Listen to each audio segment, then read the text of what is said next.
Hey everybody, I hope you're well. It's cloudy today, but it does feel like spring. I even have a few little blooms cooking up, some crocuses and some snowdrops. So spring will come eventually. It is a very busy time of year. I guess it will get busier from here on in. I'm back putting a lot of miles on my car, driving back in Hartford nearly every day. Today is an exception, I hope. Because it is the next sort of round of committee deadlines, which we call JF deadlines, which stands for joint favorable, which is to say when we vote a bill out of committee with the approval of the committee, it gets what's called a joint favorable, meaning it's eligible for consideration on the floor of the House or the Senate. And those deadlines are passing for some of the smaller committees right now. So what that means is the committee meetings are long.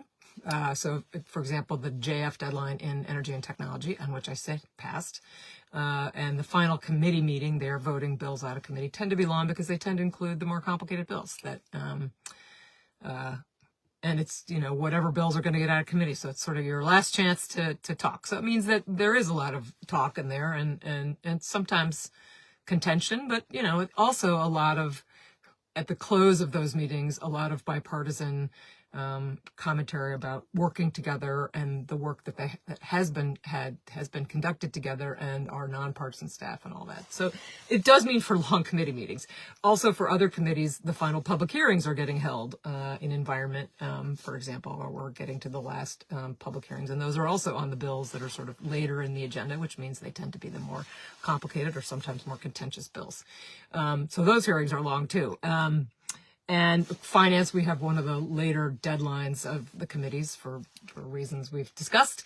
And so our deadline doesn't come until late August. But we are, furious. When I'm not in those other meetings, we are drafting bills, meeting, with stakeholders, trying to get a version of both policy bills and the budget. We're starting to think about, what the legislature's budget is going to look like. And at this stage of the game, because we don't have what's called a Ways and Means Committee, which means a committee that looks at both revenues and expenditures together, we have an Appropriations Committee and a Finance Committee, and they do their work separately for now. Obviously, at the end of the day, we're keeping an eye on each other, and we will pass a budget that is in balance, as we are required to do every year.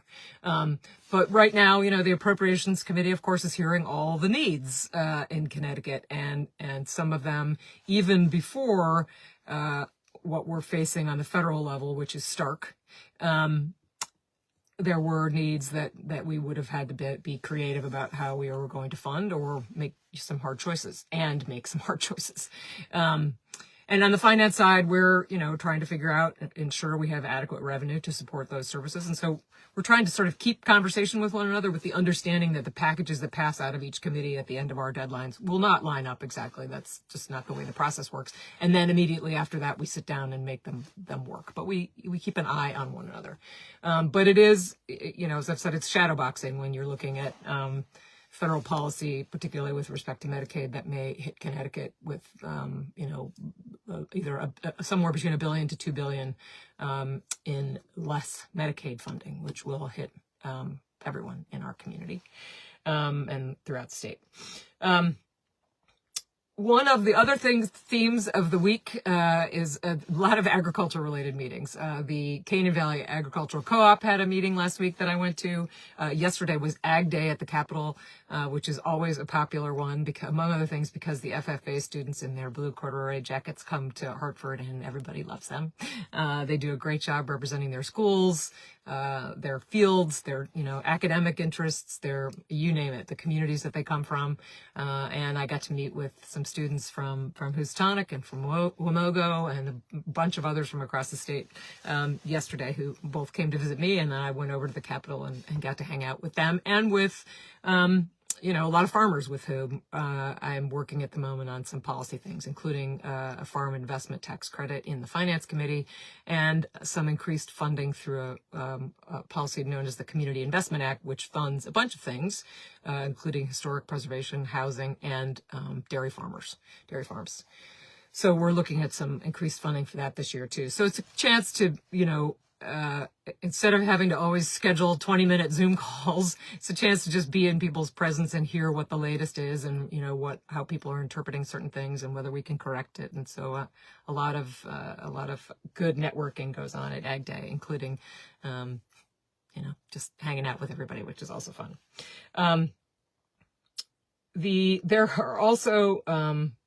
There are, in addition to the long schedule in Hartford, there are lots of local events. And the agricultural meeting I went to, I had a breakfast with the Council of Governments yesterday.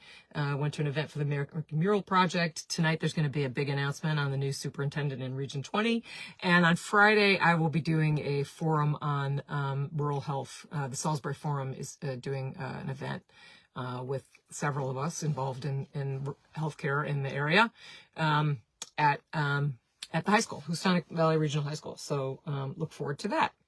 And then this is sort of when we're looking at what's happening on the federal level and trying to keep the conversation in Connecticut civil and bipartisan, which we are, I think, mostly succeeding in doing so far. It is a little hard to look at what is happening in the national level, not just from a financial perspective, but from just the way we treat each other perspective. And as you know, I was once upon a time a federal prosecutor, and when I worked at that office, I didn't know anyone's political party. It had nothing to do with the work that we did. In fact, the only time you ever found out was when there was a change, when the presidential election. I was there under a Democratic president and under a Republican president. And so when that change took place, we were all like, oh, who are the Republicans in the office? Who might be the new U.S. attorney? It was not, these were my colleagues. These were my friends. And had nothing to do with the work that we did.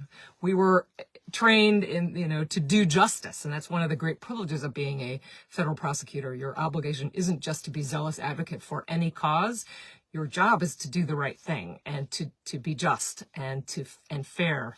And so listening to the president make that grievance-laden speech at the Justice Department was dismaying to me about going after your enemies using the tremendous power of the federal government.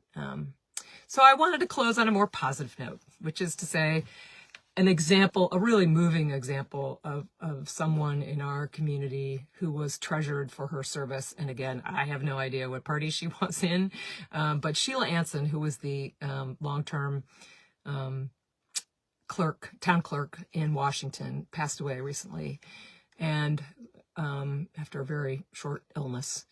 And I went to her services last weekend, which were, I'm pretty sure every single person in Washington attended those services.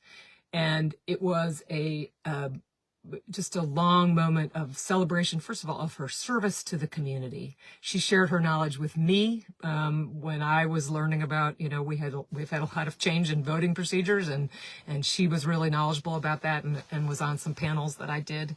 And she, from as evidence to that, she shared that with everyone, and including a lot of young people, both in her family and not related to her, whom she cared for, loved, made laugh, brought joy to, and connected so many of us in the community. And all the while listening to this, I had to live stream it because the church was so packed that I went to the parish house next door where we watched it on a live stream. And I was looking at a banner that's posted. This is in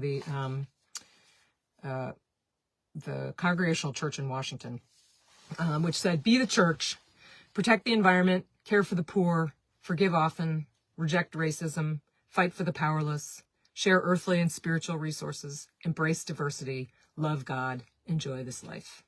So I thank Washington for sharing that with me, and Sheila Anson, who will clearly be dearly missed in our community. Have a great week and weekend, and I'll talk to you soon.